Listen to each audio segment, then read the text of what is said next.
안녕하십니까? 언제나 소비자 편에서 방송하는 콘스탄트 김의 티스와 함께 돈 버는 아카데미. 이번 시간에는요, 뜨거운 감자죠. 돈 버는 은퇴, 주택연금.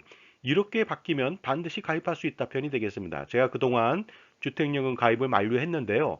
주택연금도 바뀐다면 효과적으로 가입할 수가 있을 것 같습니다. 주택연금의 최대 단점 두 가지는 이렇습니다. 첫 번째는요, 너무나 적은 연금액이고요. 두 번째는 너무나 높은 이자율입니다. 그 이자율은 월복리로 계산이 되고요. 금리가 올라가면 엄청나게 높은 이자 부담을 피할 수가 없습니다. 그래서 주택연금을 가지고서 고금리 장사하는 거 아니냐 하는 의심을 받게 됩니다. 사실 그렇습니다. 대출금리가 인상된다면은 정말로 땅 짓고 헤엄치기가 아닐 수가 없습니다. 엄청난 수익이 기대될 수 있기 때문에 그렇습니다. 그러므로 주택연금이라고 하는 것은요, 노후생활비 복지 측면에서 접근할 필요는 있습니다. 따라서 주택연금의 최대 단점인 두 가지를 개선하면 되겠습니다. 첫 번째는 연금액 산출 방법을 개선하고요. 그 다음에 대출 이자율도 개선할 필요가 있습니다. 그런데 주택연금은요, 대출 이자를 받지 않는 상황이다 보니까 월복리 이자율을 개선한다는 것은 거의 불가능에 가깝습니다. 그렇다면 해결책은 없을까요? 그래도 실효적인 해결책이 있습니다. 먼저 대출 이자율 개선이 되겠습니다. 농지연금 수준으로 낮게 개선돼야 됩니다. 농지연금은요, 낮은 금리인 확정금리 또는 변동금리로도 굉장히 낮게 선택할 수가 있거든요. 따라서 확정금리와 낮은 변동금리를 선택할 수 있도록 하면 되겠습니다. 자, 그렇다면 농지연금 대출금리를 알아보도록 하겠습니다. 고정금리입니다. 확정금리죠. 평생 금리가 바뀌지 않습니다. 2%를 적용할 수도 있고요. 아니면 농업정책자금 변동금리 대출인 2023년도 2월 기준에 1.16%중 선택이 가능합니다. 그 다음에 추가적으로 추가 이율이 있거든요. 위험부담금이라고 해서 농지연금 채권액의 0.5%를 더 추가하면 되겠습니다. 전체적으로 굉장히 낮은 수준의 대출금리입니다.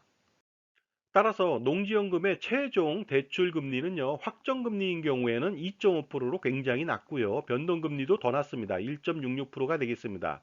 그러므로 주택연금하고 비교했을 때 주택연금의 코피스 금리 현재 5.89% 적용 대비해서 무려 3.39%에서 4.21%나 낮은 편이다 보니까 어떻습니까? 주택연금도 농지연금처럼 이러한 이유를 쓴다면 효과적이라고 볼 수가 있습니다. 자, 이렇게 농지연금 수준의 저금리로 대출이자를 운영한다면 비록 월복리라 할지라도 어떻습니까? 주택연금 대출이자에 대한 금리 부담은 한결 더 수월해질 것으로 보입니다. 그래서 마음 놓고 주택연금 가입이 가능할 수도 있고요. 하지만 추가적으로 또 연금액에 대한 개선도 필요합니다. 주택연금액에 대한 개선은 바로 이런 방법이 되겠습니다. 가입 시 확정된 연금액이 아니고요. 물가 상승률이 반영된 주택가격 변동에 따라서 연금액을 변동 지급하는 방법이 되겠습니다. 자, 그렇다면 어떻게 해서 주택연금을 변동해서 지급하는지 알아보도록 하겠습니다. 예를 들어서 주택 소재지 지역별 상승률 또는 개별이나 공동주택 공시가격 상승률을 연금액에 반영하면 되겠습니다. 따라서 전년도 주택가격 상승률이 3%다. 그러면 3%의 추가 연금액을 지급하면 되겠고요. 혹시라도 마이너스 3%다. 그랬을 때는 마이너스 3%로 삭감된 연금액을 지급하면 되겠습니다. 자, 이렇게 주택연금액을 변동해서 지급하면 어떤 기대 효과가 있을까요? 주택연금이 확정된 금액이 아니기에 어느 정도 물가 상승률은 반영할 수가 있습니다. 그래서 지금의 확정연금액보다는 무조건 낮기 때문에 이런 방법을 선택할 필요가 있습니다. 그리고 또 연금액을 변동으로 지급하면 아주 중요한 효과가 생기게 됩니다. 무엇일까요? 자, 지금까지 제 정보가 만족스러우셨다면요, 구독과 좋아요 부탁드리겠습니다. 그리고 특히 회원가입을 통해서 보다 다양한 혜택을 받아보시기 바랍니다. 감사합니다. 계속하겠습니다. 자, 현행 주택연금에 가입하게 된다면요, 초기 보증료라고 해서 주택가격의 1.5%를 뗍니다. 그리고 매년 연보증료라고 해서요, 대출 잔액의 0.75%를 떼는데 이 두 가지 모두 다 변동으로 연금액을 지급하기 때문에 어떻습니까? 폐지가 가능합니다. 이렇게 됐을 때는요, 가입자의 부담이 해소되고 연금액이 증가될 것으로 보입니다.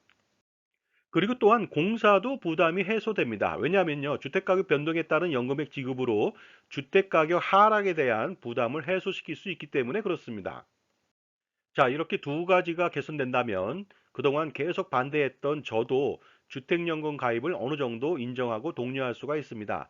그러나 과연 이런 방법으로 개선될 수 있을까요? 중요한 것은요, 노후 생활비를 대체하는 은퇴자들에 대해서 최적의 연금을 지급해야만 한다는 소명 의식하고 이노베이션 의식이 필요하지 않을까 생각합니다.